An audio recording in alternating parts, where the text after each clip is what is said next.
Hani ağzında taşıdığı bir damla suyla İbrahim peygamberin içine atıldığı ateşi söndürmeye koşan karınca misali. Kendi ihtiyaçlarını bir tarafa bırakıp yangın söndürmeye koşar gibi hizmet eden fedakar bir anne Emine Tüfekçi. Gece gündüz demiyor, ilmek ilmek danteller örüyor, iğne oyaları yapıyor, tepsi tepsi baklava pişiriyor. Bunları satıp kazancıyla vaat ettiği bir öğrencinin burs miktarını denkleştirmeye çalışıyor. İmanlı, ahlaklı, eğitimli, değerlerine sahip çıkan, vatanı, milleti için hizmet edecek nesiller yetişsin diye uğraşıyor. Çünkü bu öğrencilerin her biri sadaka-i cariye hükmünde. Yani öldükten sonra amel defterini açık tutacak hayır vesileleri. Nihayetinde hedefi Rabbin rızası olduğu için yaşadığı sıkıntıları da gözünde büyütmüyor Emine Hanım. Olumsuzluklar karşısında ümitsizliğe düşmeden elinden geleni sonuna kadar yapma telaşında. Rabbin katında aza çoğa değil, gönülden verilene itibar edildiğini hiç unutmuyor. Ben Hacıkışla köyünde doğdum. 59 doğumluyum. Kasım ayında doğmuşum. Ailem çiftçi, çiftçilikle uğraşıyor. 8 kardeşiz. 5 oğlan, 3 kızız. İlkokulumu Hacıkışla köyünde bitirdim. 9 yaşında namaza başladım. Kur'an'ı da o zaman öğrendim. Camiye gittim eğitim almak için, Kur'an eğitimi. Birkaç hocaya gittim, birkaç sene gittim yani öyle. Annem öldükten sonra 9 ay sonra 76'da evlendim, İstanbul'a geldim. 4. Levent'e yerleştik. Eşim market çalıştırıyordu. Büyük kızım orada dünyaya geldi, 4. Levent'te. 3 aylıkken Seyrantepe'ye geldik. Ondan itibaren burada yaşıyoruz. Çocukları büyütürken işte onlar okula gidip geliyordu. Onların eğitimine ilgileniyorduk. Cumalara da Kur'anlar oluyordu. Oralara gidiyorduk. İhtiyaç sahiplerine, orada ihtiyacı olanlara yardım ediyorduk yani. Önceden vardı içimizde böyle bir yardım severlik yani. Hizmeti çocuklarım dershaneye giderken, büyük kızım dershaneye giderken tanıdım. Evlere gidiyordular. Orada gidip gelirken ablalarımla tanıdım. Ben dedim ki ben okuma programına katılmak istiyorum. Öyle katıldım. 15 gün bir okuma programına katıldım. 50-60 kişi öğrencilerle beraber. Günde 300 sayfa Risale okuyordum orada. 15 günü tamamladıktan sonra eşimle beraber, eşimin de servis aracı vardı. Son gelirken pikniğe gittik hep beraber kızlarla. Hilal bana abla dedi, mütevelli olur musun dedi. Olurum dedim ama bilmiyordum mütevelli ne demek olduğunu. Eşime sordum, olabilir miyim dedim. Tabii ki dedi, girebilirsin dedi. Sonra eve geldim, daha sonra birkaç gün geçtikten sonra baktım sözlüğe mütevelli ne demek olduğunu. Sonra orada okudum ki sorumlu kişi demek. Ondan sonra işte işe koyulduk. Yani öğrencileri evimize çağırdık. Onların evlerinin eksiklerini, anne olduk evlerine. Eksikleri olduğunda onları temin ettik, getirdik. Ev açılması için çok ağladım Seyrantepe'de olsun diye bir ev açıldı. Çok sevilmiştim. Ondan sonra yeğenime söyledim. Bütün hep eşyalarını yeni aldı. Bütün ne varsa hepsi yeni oldu. Ondan sonra kızlarımız oraya geldi. Ben de hep gittim geldim yani. Çok duygulanıyordum orada namaz kılarken. Çok hoşuma gidiyordu. Onları da orada beraberce sofra hazırladık. Yemek yaptık, getirdik. Onlarla yedik, içtik beraber. Ütüsü yoksa ütüsünü aldık. Ondan makinesi yoksa çamaşır makinesi onu aldık.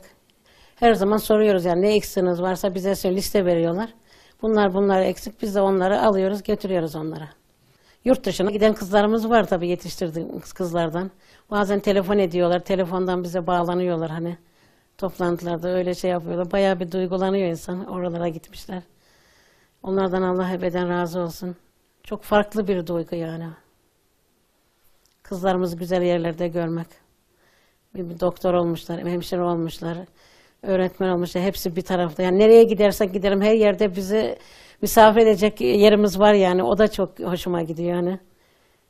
Yani hangi şehire gidersek gidelim. nerede kalacağız diye bir düşüncemiz yok yani. İnşallah Rabbim ahirette de öyle onları karşımıza çıkar, orada bize yardım ederler inşallah. Türkçe olimpiyatlarını televizyondan izlerken çok duygulanıyorum, ağlıyorum yani böyle onları gördüm. Çok hoşuma gidiyor. Bu yani öyle kolay yapılacak bir iş değil yani. Çok zor işlemlerden geçiyor oraya gelene kadar. Onun için öğretmenlerimizden Allah razı olsun. Onları öyle güzel yetiştirmiş, göndermişler buralara. İnşallah Rabbim daha çok seneler göndermeleri nasip eylesin. Bunca telaş içinde ilmini artıracak, maneviyatını kuvvetlendirecek eserleri okumayı da ihmal etmiyor Emine Hanım.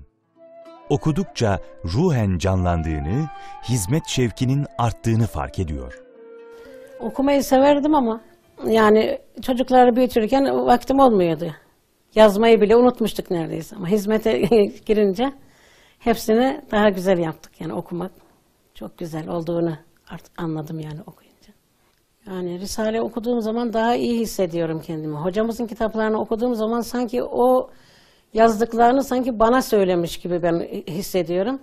Yani okumazsam tabii ki biraz sönük oluyor insan ama okuduğum zaman çok canlı kalıyorum yani okumadan olmaz yani. Onun sohbetlerini dinlediğim zaman daha bir farklı şeyim oluyor, canlılığım oluyor yani canlı kalıyorum. Okumak diyorum yani okumaktan geçiyor her şey. Okumazsak hizmet edemeyiz yani. Ben edemiyorum, bilmiyorum başkaları edebilirse. Ben okuduktan sonra daha güzel ediyorum hizmet. Hiç ülfet olmadı bana hizmet. Hala yani girdiğim gibi şu anda böyle sanki bugün giriyormuşum gibi hizmete öyle bir hiç aşkım sönmedi yani. Yani Allah her zaman söylüyorum hayırlı uzun ömür versin de daha çok hizmet edeyim. Bütün hayatım ona endeksli yani. Yaşayamam yani hizmet olmayınca. Yaşamak için yaşatmamız gerekir yani. Sadece kendimiz için yaşamayacağımızı öğrendik. Yani herkese yardım ederek onların da güzel bir yaşam sürmesini için öyle bir şeye, güzel vatanımıza, milletimize güzel bir insan olsunlar diye. Onun için derdimiz o yani Allah'ımızı, peygamberimizi sevsinler diye onlara hizmet etmeyi seviyoruz. Şimdi benim ayağımda ödem oluşuyor. Yani lenf bezlerim ezilmiş orada. Ödem hiç geçmiyor yani. O şişlen bayağı bir işte hayatım öyle devam ediyor. Tansiyonum var, şekerim var. Ama bunlar bana hiç engel değil yani. İş yaptıkça, baklava açtıkça, mantı yaptıkça, el işi, iğne oyası yaptıkça bana onlar güç veriyor yani. Hiç yorulmuyorum. Gerçekten yorulmuyorum hiç. Allah biliyor yani. Yani mümkün mertebe evdeki işlerimi de aksatmamaya çalıştım. Eşimden ebeden, Allah ebeden razı olsun. Bana çok büyük desteği var. Yani yeşil pasaportluyum diyorum. Her yere çünkü izin veriyor bana. Gidebilirsin diyor. Yani evde gelince eksik olsa bile demez yani. Ben yani yapmamaya çalışırım ama o hiçbir zaman yani beni şey yapmamış. Kızmamıştır yani. Her zaman destek olmuştur. Allah ebeden razı olsun. Hizmet etmeyi, sadece kendisi için yaşamayıp başkaları için de bir şeyler yapmayı gönülden isteyince insan, Cenab-ı Hak da vesilelerini gönderiyor. Emine Hanım, her kadının az çok sahip olduğu el becerilerini kazanca dönüştürerek hem kendi çocuklarının hem de yardıma muhtaç başka öğrencilerin yetişmesine katkıda bulunuyor. Önce işte toplantıya gittik. Yarım burs dediler. Herkes çok fazla demişti. Orada da çok etkilenmiştim. Ben yarım bursu biraz zor demiştim. Çok üzülmüştüm. Dedim inşallah bunu Allah'ın izniyle ileride daha çok fazlaya çıkartacağım. İlk sene yarım ama sonradan çoğaldı Allah'ın izniyle.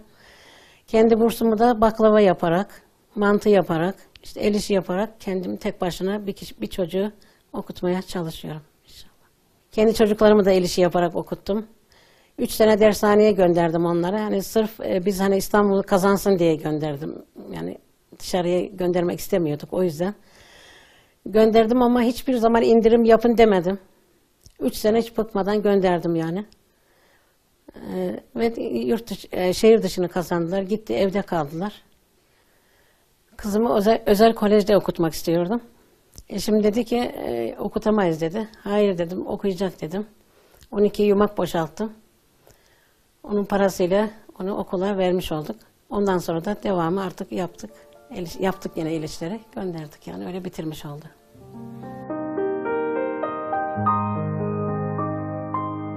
Yani 45 dakikada yapıyorum bir tepsi baklavayı. Sipariş gelirse hani böyle yaptığımı biliyorlar. Bilenler Kur'an okuturken böyle veriyorlar siparişi, yapıyorum. Şerbetliyorum. Gelip alıyorlar evden. 60 milyona veriyorum. Yani bu mantıyı Bahçeköy'de yapmıştım. Komşular orada arkadaşları çağırmışım. Günde 35 kilo mantı yapıyorduk. Öyle bir 10 gün yaptık. Bir borçlu 4 milyarlık mantı yaptık orada işte. O arkadaşlarla beraber ödedik yani 10 günde. Seyrantepe'de bir yurdumuz açılacaktı. Bize de söylediler ki metrekaresi 3 milyardan kaç metrekare alabilirsiniz? Ben de dedim ki 1 metrekare alayım. Hiç kimseden etrafımdan toplayamasam bile ben onu kendi kafamda böyle hesap ettim. 3-4 ayda mantığıyla, el işiyle onları ben inşallah tamamlarım. Ama Rabbim inşallah yardım eder, öderim. Ödeyemezsem de böyle bir şey düşündüm kafamda. Ondan sonra bir grubumdan 5 milyar geldi. Kendim de verdim 1 milyar 200'e 2 metrekareye geçti. Yani 1 metrekareyi düşünürken 2 metrekare oldu. Daha sonra da ablam da 1 metrekare daha aldı. Oldu 3 metrekareye çıktı. Böylece yani metrekarelerimiz çoğaldı. Yeter ki biz hani kafamıza koyalım yapacağımız işi. Kafamıza bir tasarladığımız zaman onu Rabbimiz inşallah gerçekleştiriyor yani. Onu anladım yani. Hedefi koyunca Rabbim tamamlatıyor. Bizim aslında hizmete ihtiyacımız var. Yani onun bize ihtiyacı olmadığını anladım. Her şeyi Rabbimiz yaptırıyor yani. Biz sadece burada bir vesileyiz yani böyle. Hizmet, hayat tarzı olmuş artık Emine Hanım'ın. Durmak, yorulmak bilmeden hedeflerine ulaşmak için gayret ediyor. Bir taraftan da bu sorumluluk duygusunu verdiği için Rabbine şükrediyor. 9 yaşında el işi yapmaya başladım. Daha sonra iğne daha sonra öğrendim. Kızlarımın çeyizini yapıyordum. Sonra hizmetten tanışınca hiç daha kızlarıma bir şey yapmak istemedim. Ne yaptıysam hani bursumu tamamlamak için hep parayla dışarıya yapmaya başladım. Yani hep bursumu ödeme şeyindeyim yani çalışmasında. Başka bir şey düşüncem hiç kafamda yok. Sadece onu düşünüyorum yani ben. Nasıl bursumu öderim, nasıl yaparım da öderim. Bütün onlar yani kafamda. Hiç başka yani hayatımı ona şey yaptım. Adadım yani, hizmete adadım yani. Bir havluyu işte bir günde, 2 günde yapıyorum. El işi yaparken nereye gidersem gideyim el işimi götürürüm. Arabada giderken yaparım. Otururken yani sohbet dinlerken bile yaparım yani. Bir sakıncası yoksa orada. Hiçbir zaman elimden aşağıya koymam yani el işimi. Yetiştirmek için. 35 milyondan satarım havlularımı. Onlara direkt işte bursuma koyarım. Yani bursumu şu anda bitirmişim yani. Sadece el işi yaparak yani bitirdim. Hizmete bir şey yaparken gerçekten eve misafir de gelse öğrencilerden 22-25 kişi bile gelsen onların her yani şeyini yapıyorum hizmetini. En ufak bir rahatsızlık duymuyorum. Tabii daha sonradan biraz ağrılarım oluyor ama o zaman hiç ağrımıyor yani. Hiç duymuyorum. Kendime bir yapmaya kalksam bir başörtü bir şey onu yapamıyorum, istemiyorum. Canım istemiyor yapmak. Ama kermes olunca böyle bir bohça falan hazırlama olunca çok böyle gece 2'lere kadar oturuyorum yani. Gözlerim artık görmemeye başlıyor. Ondan sonra yatıyorum bir daha. Yani hizmet çok farklı. Rabbimize şükürler olsun buraya bizi getirmiş.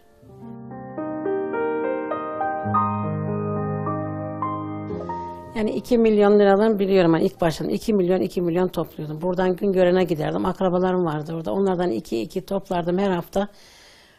Her ay gider alır gelirdim buraya.